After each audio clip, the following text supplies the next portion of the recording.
안녕하세요. 오늘의 헤드라인, 오늘의 화두, 생각을 생각하는 김관상TV의 김관상입니다. 오늘은 2024년 6월 27일 목요일입니다. 여기는 튀르키예 세계적인 관광지 카파도키아입니다. 새벽입니다. 우리나라보다 6시간 늦습니다. 서머타임이 적용되고 있습니다. 헤드라인 뉴스 먼저 정리해드립니다. 서울 또다시 더워지기 시작했습니다.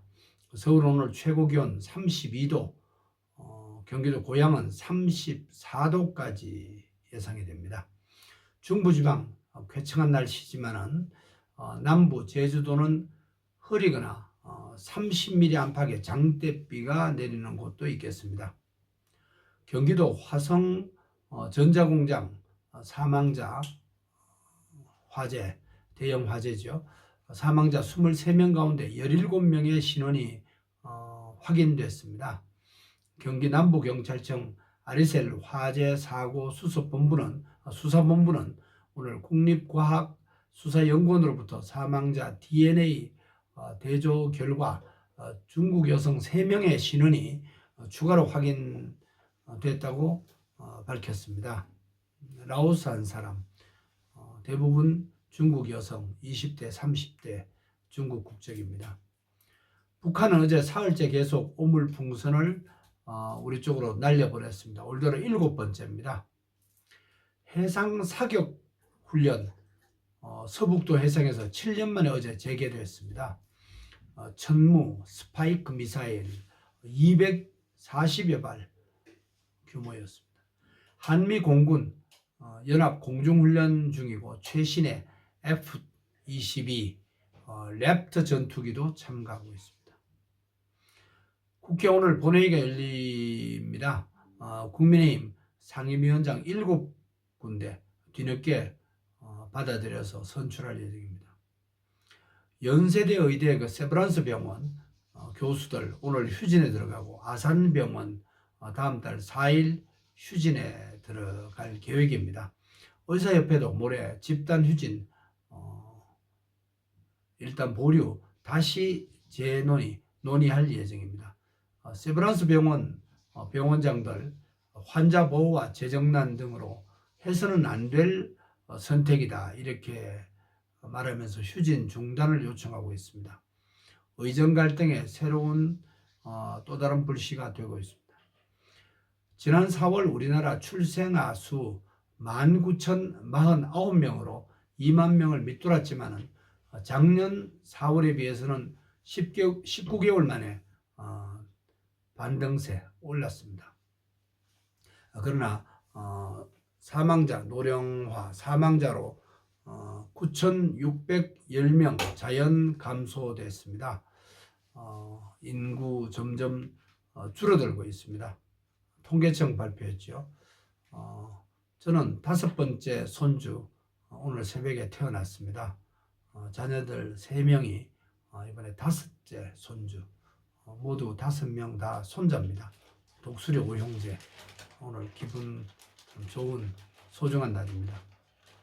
한동훈 국민의힘 당대표 후보는 최근 홍준표 대구시장을 만나기를 희망했지만 거절당한 사실이 밝혀졌습니다. 나경원 후보 자체 핵 무장론을 주장했고 더불어민주당은 치킨 게임이다. 다 죽는다. 이런 이론을 얘기하면서 강하게 비판 입장입니다. 작년 에이즈 감염 신규 환자 1,005명이었습니다. 90%가 남자였고요. 질병관리청의 발표 내용입니다. 이 가운데 60%가 20대, 30대 젊은 사람들이었습니다. 2022년 1년 전에 비해서는 5.7% 줄어들었습니다. 작년 말 현재 우리나라 에이즈 감염자는 모두 16,467명입니다. 60세, 60살 넘은 분은 19.4%, 20%가 좀 되지 못합니다. 2026년 2026 북중미 월드컵 아시아 지역 3차 예선 조추첨 오늘 오후 4시에 말레이시아 쿠알라룸푸르에서 진행됩니다. 우리나라는 1포트에 속해서 일본, 이란 이런 강팀은 피하게 됐고 모두 18개 나라죠. 3개조로 나눠집니다. 파리올림픽 이제 한 달 남았습니다. 어제 미디어데이 있었습니다. 국가대표 선수단 발대식은 다음 달 8일 열립니다. 1976년 이후 최소 인원이 출전합니다. 구기 종목에 본선 진출 대부분 하지 못했기 때문입니다. 삼성전자 반도체 1분기 매출 AI 시장 성장 수혜기업 1위로 결정됐습니다. 엔비디아 또 인텔을 제쳤습니다. 11%였습니다. 전체. 카운트포인트 리서치 조사기관 발표 내용이었습니다. 위키리크스 어산지 석방된 뒤에 조국 호주로 돌아와서 어제 가족들을 만났습니다. 미국 북 마리아나 제도 사이판 법원의 최종 석방 심리를 끝냈기 때문입니다. 14년 만입니다. 진실을 이렇게 알리려고 어려움이 많았던 분입니다. 프란시스코 교황 어제 성베드로 성당에서 이런 메시지를 전했습니다. 마약 합법화한다고 해서 중독 문제가 절대 해결되지 않는다. 환상이다. 이런 메시지를 남겼습니다. 우리나라를 포함해서 지구촌에서 오늘 어떤 일이 일어났는지 알아보고 오늘의 화두를 찾아보는 시간입니다. 오늘의 화두로 염려, 참 해결이 쉽지 않습니다. 하늘의 도움이 꼭 필요할까요? 이런 말을 던져봅니다. 오늘 어떤 일이 일어났죠? 1950년 오늘 6.25 전쟁이 일어난 뒤 사흘째죠. 이틀째 사흘째. 예.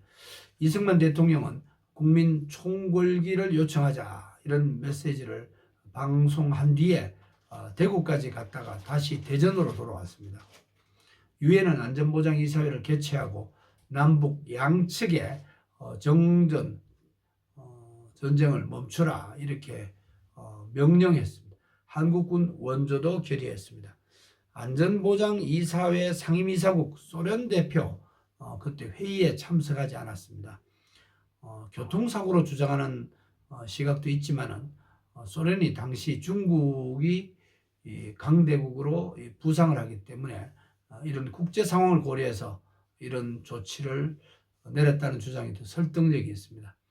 미국 트루먼 대통령 바로 미군 출동을 명령했고 파병, 영국도 그 뒤를 이었습니다.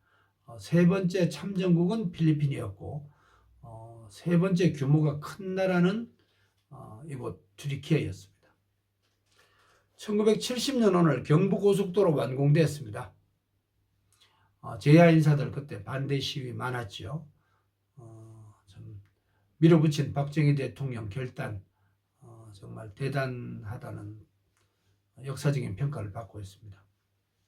서독을 다녀온 뒤에 이런 정책 결정한 거죠. 1975년 오늘 방위세가 신설됐습니다. 제가 직장생활 첫 발을 내디딘 중앙일보 동양방송 1978년 10월 수석기자 때 또 1979년 월급봉투를 최근에 찾아봤는데 방위세를 낸 기록이 있었습니다. 기록은 소중하고 의미가 있다고 판단됩니다. 1984년 오늘 88 올림픽 고속도로 노량진에 있는 88도로 아니고 광주에서 대구까지 173.3km 구간 개통됐습니다. 영남 대구와 호남 광주를 잇는 전두환 정권 때였죠.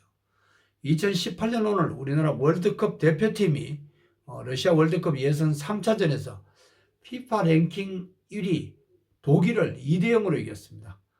그때 감격 대단했죠. 2016년 오늘 미국 미래학자 엘빈 토플러 87살 일기로 세상을 떠났습니다. 이분은 권력이동이라는 책을 통해서 이렇게 어록을 남겼습니다. 최고급 권력의 원천인 지식, 시시각각 그 중요성을 더해가고 있다. 또 사회가 미래와의 충돌을 향해 달려가기 때문에 폭력이나 부,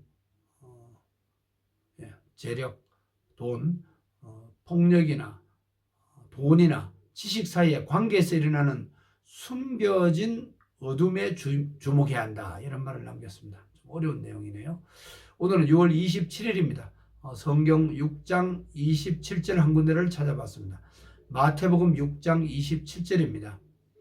너희 중에 누가 염려함으로 그 키를 한 자라도 더할 수 있겠느냐, 이런 얘기입니다. 염려하지 말고 염려는 하늘에 맡기라, 이런 예수 그리스도의 메시지입니다. 저는 튀르키예 가파도기아 지하 동굴 도시를 어제 다녀왔습니다. 안 왔을 때는 6만여 명이 살았다네요. 햇빛을 볼 수 없어서 평균 연령은 30살 안팎이었다고 합니다.